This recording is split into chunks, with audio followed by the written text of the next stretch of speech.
Welcome to Ancient Echoes, Coins and Culture of the Ancients, the channel that takes you on a captivating journey through the intricate tapestry of history, numismatics, and the rich cultural heritage of civilizations long past. I'm your host, and together we'll dive deep into the fascinating world of ancient coins. Those small, metallic windows into the past that reveal stories of empires, trade, artistry, and the essence of societies that once flourished. Join me as we uncover the secrets behind these small but powerful artefacts, exploring the tales they tell about economies, politics, art, and the daily lives of our predecessors. We'll venture into the remarkable cultures that minted these coins, decoding symbols, inscriptions, and designs that carry the echoes of distant eras. So, whether you're a seasoned numismatist, a history enthusiast, or someone eager just to discover the hidden gems of antiquity, Ancient Echoes is your gateway to the enthralling world of coins and culture from ages gone by. In this episode, we'll be looking at walls, roads, and building materials in the Roman Empire. What was ancient Rome built of? What tends to survive is cheap, sturdy concrete at sites like the Baths of Caracalla. Valuable materials like marble, cut stone, and the lead-sheathed iron clamps that held it together were removed throughout the Middle Ages and into the Renaissance by builders scavenging spolia, and that's known as reusable materials, unless the building in question was lucky enough to be preserved by conversion into a church. Enough material gives us a good idea though. The remains of the city use a distinctive palette of materials. Travertine and tougher stone along with a reddish-orange Roman brick are familiar structural ingredients. Remnants of richly coloured marble and patterns of clamp holes where it was once fixed to brick walls show how some buildings once boasted lavish surface decoration. This photo that should be on the screen now shows a series of walls with grey even blocks of stone, a stone that is smooth and white, and then a wall that has thin red bricks. The materials used by Roman builders can tell us a lot. Architects had to balance the desire to achieve a grand visual effect on one hand and to stick within a reasonable budget on the other. The Roman architect Vitruvius, writing in the 1st century BC, tells us this. Efficiency, however, is the appropriate arrangement of resources and of the site, and the moderation of expense in the work by means of thrifty reasoning. This will be attended to. In the first place, the architect does not require what cannot be found prepared only at a great expense, for it is not everywhere that there is a supply of quarry, sand or stone, or fir wood or pine or marble, but each thing is found in a different location and their transportation can be difficult. This passage is from Vitruvius on Architecture 1.3. In an age before mechanised tools of transport, cutting and transporting heavy stone blocks was particularly expensive. That gave stone masonry a prestige factor.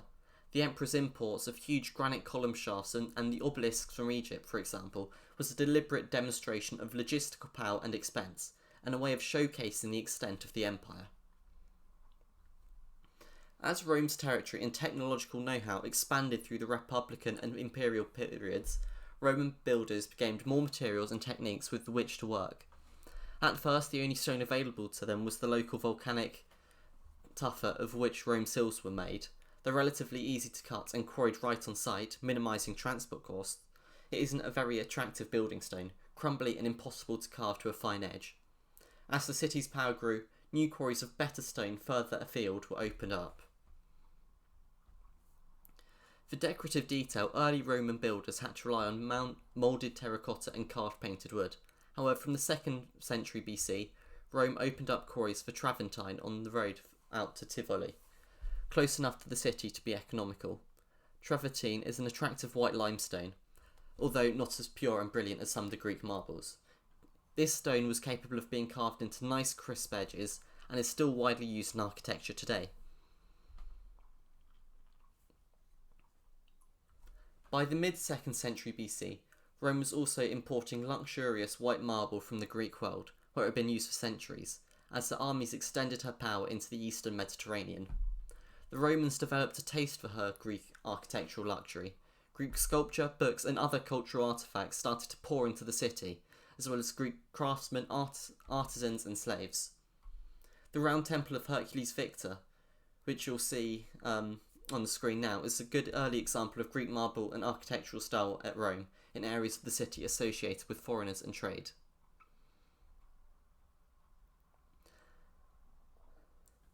By around 50 BC, the Romans had found an Italian source of white marble in the Alpine lunar quarries near modern Carrara. Rome's emperors overcame republican scruples about luxury in architecture, and Rome was flooded with exotic coloured marbles from her growing empire. The columns and floors of imperial buildings like the Pantheon are, as you'll see, good places to display of polished coloured marble.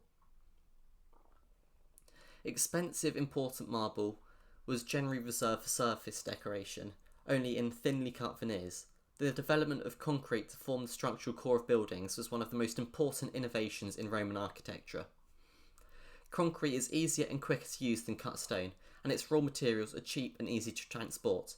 It uses less skilled labour and doesn't require so much heavy lifting equipment. It can be laid in almost any shape over wooden centering that is removed when the concrete is cured or set, allowing huge geometrically intricate vaults to be constructed.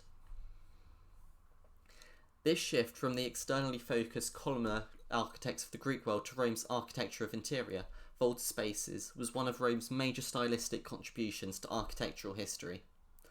Its legacy lives on in architecture like Grand Central Station in New York, modelled on the vaulted Roman bathhouse halls, and in Rome, the Great Dome of the Pantheon is the greatest surviving example of this style. The Roman concrete that made this soaring architecture possible consisted of a cement mortar holding chunks of stone aggregate mixed with pozzolana and volcanic sand. Roman builders seem to have started using concrete as early as the 3rd century BC. One of the earliest surviving structures to use extensively is what seems to be a huge warehouse building, or possibly a naval arsenal, near the Tiber, conventionally called the Porticus Aemilia. Only concrete could make the construction of a building on such a huge scale possible. The repeated identical vaults also reduced the cost of construction. Once the vault was built, its wooden centering could be removed and reused for the next. Over the centuries, Roman builders developed different facing materials for their concrete to achieve a smooth, even finished surface that protected the concrete core of the building. One early technique was opus reticulatum, the technique of layering modules of tougher stone on a regular grid. By the imperial period, the facing material of choice was usually bricks, made in their tens of millions in the imperial brickyards in the clay beds around the city. This clever building system, opus latericum, maximised the efficient use of cheap, unskilled labour in both production and construction, using slaves and the urban poor in an imperial job creation schemes, transporting materials, making bricks, mixing and laying concrete. This industrial system of construction allowed huge, virtually indestructible concrete buildings to be put up in amazingly short time spans, just 6 years or so for the Baths of Caracalla, a structure roughly comparable in size and complexity to medieval cathedrals that took centuries to complete. I believe that's it for this episode, and I hope you learned something about Roman infrastructure, including walls, roads, and building materials.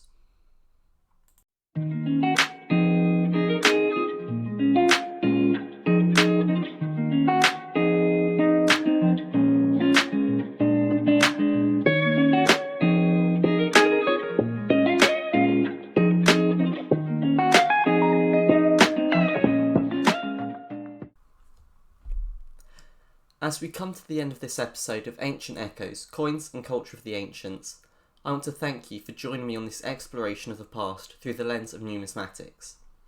The journey we've embarked on is just the beginning, and there are countless more ancient coins and stories to uncover. If you've enjoyed this episode and want to continue delving into the captivating tales of ancient civilizations, be sure to subscribe to our channel so you never miss an episode. Until next time, I'm reminding you that the echoes of the past are still all around us waiting to be heard. Thank you for tuning into Ancient Echoes, Coins and Culture of the Ancients.